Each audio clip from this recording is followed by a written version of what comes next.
Hi, welcome to my channel Raju creations. ഇന്ന് നമുക്കൊരു pleated frock cutting stitching ചെയ്യുന്നൊരു video ആണ്. അപ്പോൾ വീഡിയോയിലോട്ട് കടക്കുന്നതിന് മുമ്പ് എൻ്റെ ചാനൽ ആദ്യമായിട്ടാണ് കാണുന്നതെങ്കിൽ പ്ലീസ് ഒന്ന് സബ്സ്ക്രൈബ് ചെയ്ത് സപ്പോർട്ട് ചെയ്യാൻ മറക്കരുത്. അപ്പോൾ നമുക്ക് നേരെ വീഡിയോയിലോട്ട് പോകും. ഫസ്റ്റ് നമുക്ക് യോക്ക് പോർഷൻ കട്ട് ചെയ്യാം. യോക്ക് പോർഷൻ കട്ട് ചെയ്യാൻ വേണ്ടി ഇതുപോലെ ക്ലോത്തിൽ നിന്ന് നാലായിട്ടൊന്ന് ഫോൾഡ് ചെയ്തെടുക്കുക. 17 ഇഞ്ചാണ് ലെങ്ത് എടുത്തിരിക്കുന്നത്.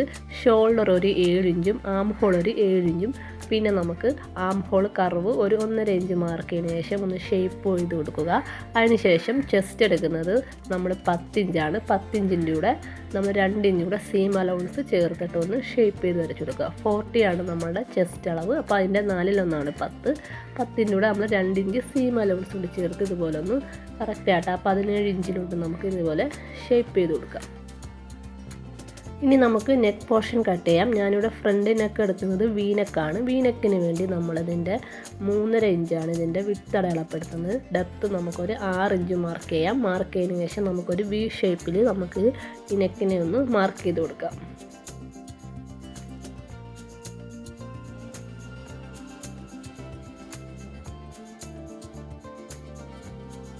ഇനി നമുക്ക് ഈ യോക്ക് പാർട്ട് ഇതുപോലെ കട്ട് ചെയ്ത് മാറ്റാം.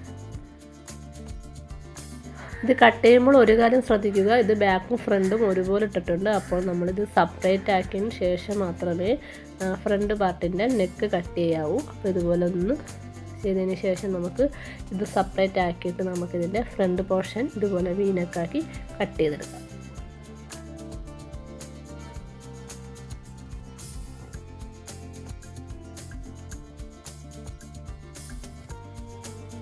അങ്ങനെ നമ്മളുടെ നെക്ക് ഇവിടെ കട്ട് ചെയ്തെടുത്തിട്ടുണ്ട്. നമുക്കിനി ഇത് അങ്ങോട്ട് മാറ്റി വെക്കാം. മാറ്റി വെച്ചതിന് ശേഷം ഇനി നമുക്ക് ബാക്കി വരുന്നത് നമുക്കിവിടെ 45 ആണ് ലെങ്ത്, ഫുൾ ലെങ്ത് വേണ്ടത്. അപ്പോൾ നമ്മൾ അതിൽ നിന്നും 17 ഇഞ്ച് യോക്കിന് വേണ്ടി കട്ട് ചെയ്തിട്ടുണ്ട്. ബാക്കി വരുന്ന മൈനസ് ചെയ്തതിന് ശേഷം ബാക്കി എത്രയാണോ ലെങ്ത് വേണ്ടതെന്ന് വെച്ചാൽ അതെടുത്തിട്ട് നമുക്ക് പ്ലീറ്റ്സിനായിട്ട് ഇതുപോലെ കട്ട് ചെയ്ത് മാറ്റാം. അങ്ങനെ ഞാനിതെല്ലാം കട്ട് ചെയ്ത് മാറ്റി വെച്ചിട്ടുണ്ട്. ഇനി നമുക്കിത് എങ്ങനെ സ്റ്റിച്ച് ചെയ്യുന്നതെന്ന് നോക്കാം. ആദ്യം ഞാൻ നെക്ക് പോർഷനാണ് സ്റ്റിച്ച് ചെയ്യുന്നത്. വി നെക്കാണ്. അപ്പോൾ ഇതുപോലെ നമ്മൾ ലൈനിങ്ങും കൂടി ചേർത്താണ് ഇതിപ്പോൾ സ്റ്റിച്ച് ചെയ്യുന്നത്. അപ്പോൾ ഇതുപോലെ വി നെക്ക് ഷേപ്പിൽ നമുക്കൊന്ന് സ്റ്റിച്ച് ചെയ്തെടുക്കാം. അങ്ങനെ നമ്മളെ വി നെക്ക് ഇവിടെ സ്റ്റിച്ച് ചെയ്ത് കഴിഞ്ഞിട്ടുണ്ട്. ഇനി നമുക്ക് ഈ ബാക്കി വരുന്ന ഈ ബാലൻസ് ക്ലോത്ത് ഒന്ന് കട്ട് ചെയ്ത് കൊടുക്കാം. കട്ട് ചെയ്ത് കൊടുത്തതിന് ശേഷം നമുക്കിതിൻ്റെ ഓരോ കോർണർ ഭാഗത്തും ഓരോ കട്ടുകൾ കൊടുക്കാം. ഇതുപോലെ ഓരോ കട്ടുകൾ കൊടുത്തതിന് ശേഷം ഇതിനെ റൈറ്റ് സൈഡിലോട്ടിട്ട് നമുക്ക് നന്നായിട്ടൊന്ന് അയൺ ചെയ്തോ ചെയ്യാതെ നമുക്കൊന്ന് നല്ല രീതിയിലൊന്ന് കൈ കൊണ്ടൊന്ന് പ്രസ് ചെയ്താലും മതി. ഇതുപോലെ തേച്ച് കൊടുത്തതിന് ശേഷം നമുക്കൊരു ടോപ്പ് സ്റ്റിച്ചും കൂടെ കൊടുക്കാം. അപ്പോൾ നല്ല പെർഫെക്റ്റ് ആയിട്ടിരിക്കും. ബിഗിനേഴ്സൊക്കെ ആണെങ്കിൽ ഒന്ന് അയൺ ചെയ്തിട്ട് സ്റ്റിച്ച് ചെയ്താൽ വളരെ പെർഫെക്റ്റ് ആയിരിക്കും. ഇനി നമുക്ക് ബാക്ക് പോർഷൻ ഇതുപോലെ സ്റ്റിച്ച് ചെയ്തിട്ട് ബാക്ക് പാർട്ട് നമ്മൾ നെക്കിൻ്റെ പാർട്ട് നമ്മൾ ടോപ്പ് സ്റ്റിച്ച് കൊടുക്കത്തില്ല. ഷോൾഡർ ജോയിൻറ്റ് കഴിഞ്ഞതിന് ശേഷം മാത്രമേ നമ്മൾ അതിന് ടോപ്പ് സ്റ്റിച്ച് കൊടുക്കത്തുള്ളൂ. അപ്പോൾ അത് രണ്ടും ഇതുപോലെ റൈറ്റ് ടു റൈറ്റ് സൈഡ് വെച്ചിട്ട് ഇതുപോലെ ഷോൾഡർ ജോയിൻറ്റ് ചെയ്യും. അങ്ങനെ നമ്മളെ യോക്ക് പോർഷൻ്റെ സ്റ്റിച്ചിങ് കഴിഞ്ഞിട്ടുണ്ട്. ഇനി നമുക്കിത് അങ്ങോട്ട് മാറ്റി വെച്ചതിന് ശേഷം ഇനി നമുക്ക് പ്ലീറ്റ്സ് എടുക്കുന്നത് എങ്ങനെയാണെന്ന് നോക്കാം. ഞാനിവിടെ ബാക്കി വന്ന ക്ലോത്തിൽ പ്ലീറ്റ്സ് നമുക്ക് 1 ഇഞ്ച് വെച്ചിട്ടാണ് ഇതുപോലെ ആദ്യം 1 ഇഞ്ച് ഇതുപോലെ ഫ്രീ ആയിട്ട് സ്റ്റിച്ച് ചെയ്തതിന് ശേഷം ഇനി നമുക്ക് ഓരോ ഇഞ്ച് വെച്ചിട്ട് ഇതുപോലെ പ്ലീറ്റ്സ് എടുത്ത് കൊടുക്കാം.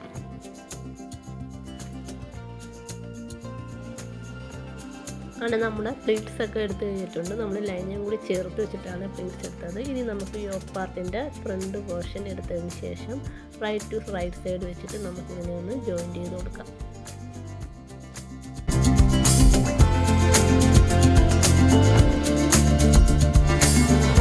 അങ്ങനെ ഫ്രണ്ട് പാർട്ട് സ്റ്റിച്ച് ചെയ്തതുപോലെ തന്നെ ബാക്ക് നമുക്ക് ഇതുപോലെ സ്റ്റിച്ച് ചെയ്ത് മാറ്റാം.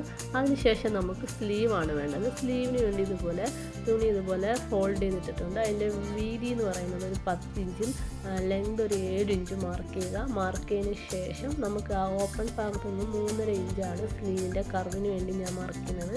എന്നിട്ട് ഈ 7 ഇഞ്ചിലോട്ട് ഇതുപോലെ ഒന്ന് മാർക്ക് ചെയ്ത് കൊടുക്കുക. അപ്പോൾ സ്ലീവ് റൗണ്ട് എന്ന് പറയുന്നത് നമുക്ക് സ്ലീവ് റൗണ്ട് എത്രയാണ് അതിൻ്റെ കൂടെ ഒരു 2 ഇഞ്ചും കൂടി ചേർത്തിട്ട് സീം അലൗൺസാണ് ചേർത്തതിന് ശേഷം ഇതുപോലെ സ്ലീവ് കട്ട് ചെയ്ത് മാറ്റാം. അതിനുശേഷം നമുക്ക് ഇത് എൻഡ് ഭാഗത്തൊരു ചെറിയ പ്ലീറ്റ്സ് ഞാൻ കൊടുക്കുന്നുണ്ട്. അതിനുവേണ്ടി 2 ഇഞ്ച് വീതിയിലുള്ള തുണി എടുത്തിട്ട് ഇതുപോലെ ഡബിൾ ഫോൾഡ് ചെയ്തൊന്ന് സ്റ്റിച്ച് ചെയ്യുക. സ്റ്റിച്ച് ചെയ്തതിന് ശേഷം നമുക്ക് ചെറിയ ചെറിയ പ്ലീറ്റ്സ് കൊടുക്കാം. പ്ലീറ്റ്സ് കൊടുത്തിട്ട് നമ്മൾ ഈ സ്ലീവിൻ്റെ എൻഡ് ഭാഗത്ത് ഇതുപോലെ അറ്റാച്ച് ചെയ്തൊന്ന് സ്റ്റിച്ച് ചെയ്യുക. സ്റ്റിച്ച് ചെയ്തതിന് ശേഷം നമുക്കിതിനെ ഒന്ന് തിരിച്ചിട്ടൊന്ന് ഒരു ടോപ്പ് സ്റ്റിച്ചും കൂടെ കൊടുക്കുമ്പോൾ നമ്മളെ സ്ലീവ് കൂടെ പെർഫെക്റ്റായി.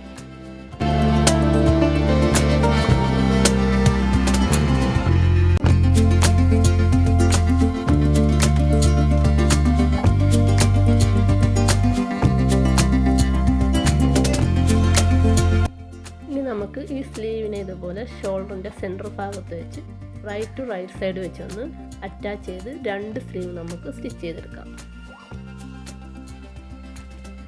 ആ 2 സ്ലീവ് ഇതുപോലെ സ്റ്റിച്ച് ചെയ്തതിന് ശേഷം നമുക്ക് ഒരു ലൂപ്സ് കൂടെ കൊടുക്കണം. ലൂപ്സ് കൂടെ കൊടുത്തതിന് ശേഷം നമുക്കിതിനെ തിരിച്ചിട്ടൊന്ന് ഇതിൻ്റെ കറക്റ്റ് മെഷർമെൻറ്റ് സ്ലീവ് റൗണ്ടും ബോഡിയുടെ മെഷർമെൻറ്റും അനുസരിച്ച് 2 ഇഞ്ചാണ് നമ്മൾ സീം അലവൻസ് എടുത്തിരിക്കുന്നത്. അതെല്ലാം അനുസരിച്ച് ഇതിനെ ഒന്ന് ജോയിൻ ചെയ്തെടുക്കാം. ഞാൻ ഒരുപാട് വീഡിയോയിൽ കാണിച്ചിട്ടുണ്ട്, അതുകൊണ്ടാണ് ഡീറ്റെയിൽ ആയിട്ട് കാണിക്കാത്തത്. അപ്പോൾ നമുക്കിതിൻ്റെ ഫൈനൽ ലുക്ക് ഒന്ന് കണ്ടിട്ട് വരാം. അപ്പോൾ ഇതിൻ്റെ ഫൈനൽ ലുക്ക് ഇതാണ്. നമ്മൾ ഓരോ ലൂപ്സും കൂടി കൊടുത്തിട്ടുണ്ട് 2 സൈഡും ഒന്ന് പെർഫെക്റ്റ് ആയിട്ട് വരാൻ വേണ്ടി. അപ്പോൾ ഇത്രയേ ഉള്ളൂ എൻ്റെ വീഡിയോ. അപ്പോൾ എല്ലാവരും ഒന്ന് ട്രൈ ചെയ്ത് നോക്കുക. ബിഗിനേഴ്സൊക്കെ ഒന്ന് ട്രൈ ചെയ്യുക. വീഡിയോ ഇഷ്ടമായാൽ ലൈക്ക് ചെയ്യാനും ഷെയർ ചെയ്യാനും സബ്സ്ക്രൈബ് ചെയ്യാനും മറക്കരുത്. ഞാൻ വീണ്ടും ഇതുപോലെ നല്ലൊരു വീഡിയോ എടുത്ത് തരാം. ഇതുവരേക്കും thanks for watching my video.